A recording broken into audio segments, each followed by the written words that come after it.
उत्पत्ति अध्याय 47।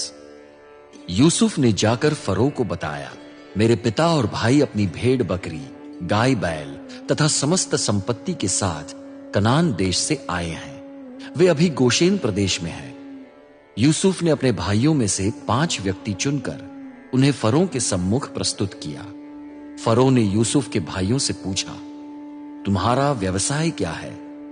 उन्होंने फरो को उत्तर दिया, हम आपके सेवक अपने पूर्वजों के समान चरवाहे हैं। उन्होंने फरो से यह भी कहा, हम मिस्र देश में प्रवास करने के लिए आए हैं।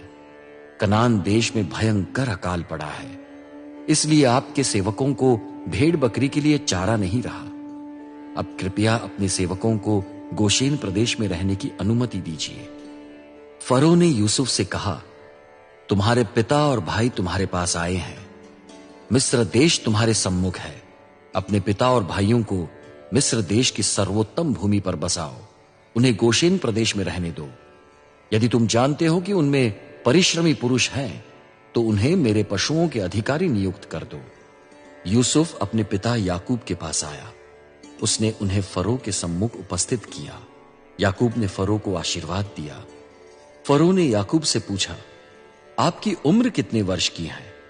याकूब ने फरो को उत्तर दिया, मेरे प्रवास की अवधि कुल 130 वर्ष हुई है। मेरे जीवन के दिन थोड़े हैं और वे बुरे बीते हैं। अभी मैंने अपने जीवन के उतने दिन व्यतीत नहीं किए हैं जितने मेरे पूर्वजों ने अपने प्रवास काल में बिताए थे। याकूब फरो को आशीर्वाद देकर उसके सम्मुख से बाहर चले गए। यूसुफ ने अपने पिता और भाइयों को बसा दिया। उसने फरो की आज्ञा के अनुसार उन्हें मिस्र देश में उसके सर्वोत्तम भूमि क्षेत्र अर्थात रामसेस प्रदेश में खेती करने का अधिकार प्रदान किया। उसने अपने पिता और भाइयों और अपने पिता के समस्त परिवार के लोगों की संख्या अनुसार भोजन व्यवस्था कर दी। समस्त पृथ्वी पर भोजन सामग्री उपलब्ध न थी, क्योंकि अकाल अत्यंत भयंकर था। मिस्र और कनान देश अकाल के कारण त्रस्त थे। जो मुद्रा मिस्र और कनान देश में लेन देन में उपलब्ध थी और जिससे लोग अनाज खरीदते थे, उसे यूसुफ ने संग्रह करके फरो के कोष में जमा कर दिया। जब मिस्र और कनान देश में मुद्रा समाप्त हो गई, तब मिस्र के निवासी यूसुफ के पास आए। उन्होंने कहा, हमें रोटी दीजिए, क्यों हम आपके रहते मरे? हमारा रुपया पैसा समाप्त हो गया है। यूसुफ बोला, तो अपने पशु लाओ। यदि तुम्हारा रुपया पैसा समाप्त हो गया है, तो मैं तुम्हें तुम्हारे पशुओं के बदले में अनाज दूंगा। अतः वे यूसुफ के पास अपने पशु ले आए। यूसुफ ने घोड़ों, भेड़ बकरियों, गाय बैलों और गधों के बदले में उनको अनाज दिया। यूसुफ ने उस वर्ष उनके समस्त पशुओं के बदले में उनकी भोजन व्यवस्था की। वो वर्ष व्यतीत हुआ। लोग दूसरे वर्ष यूसुफ के पास पुनः आए। वे उससे बोले, हम अपने स्वामी से ये बात नहीं छिपाएंगे कि हमारा रुपया पैसा समाप्त हो गया है। हमारे पशु भी स्वामी के हो गए। अब स्वामी की दृष्टि में हमारी देह और भूमि के अतिरिक्त हमारे पास और कुछ भी शेष नहीं रहा। हम और हमारे खेत आपके रहते क्यों नष्ट हो? आप अनाज देकर हमें और हमारे खेतों को खरीद लीजिए। तब हम और हमारे खेत फरो के गुलाम हो जाएंगे।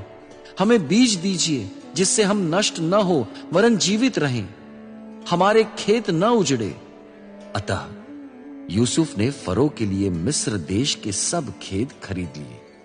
प्रत्येक मिस्र निवासी ने अपना खेत बेच दिया, क्योंकि अकाल ने उन्हें भयंकर रूप से प्रभावित किया था। भूमि पर फरो का अधिकार हो गया। यूसुफ ने मिस्र देश के एक सीमांत से दूसरे सीमांत तक लोगों को हटाकर नगरों में बसा दिया। उसने केवल पुरोहितों के खेत नहीं खरीदे। फरो की ओर से पुरोहितों को अन्न मिलता था। जो भत्ता फरो उन्हें देता था, उसी से वे अपनी जीविका चलाते थे। अतएव उन्होंने अपने खेत नहीं बेचे। यूसुफ ने लोगों से कहा, देखो, आज मैंने तुम्हें और तुम्हारे खेतों को फरों के लिए खरीदा है। ये बीज तुम्हारे लिए है। तुम खेतों में इसे बो।